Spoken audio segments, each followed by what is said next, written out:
Hello, I'm Paul Meyer with High Sierra Workshops.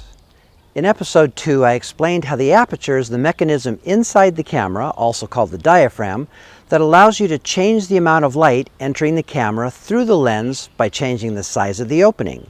This is called the lens aperture. This lens aperture is what dictates the depth of field. But what is depth of field? Depth of field is the front to back zone within which objects appear sharp. When there is very little in focus, you have a shallow depth of field. When you have wide or great depth of field, lots or everything in the image is sharp. Depth of field is controlled by 3 factors working together. Number 1, f-stop, lens aperture. Number 2, distance from the camera to the subject. And number 3, the focal length of the lens.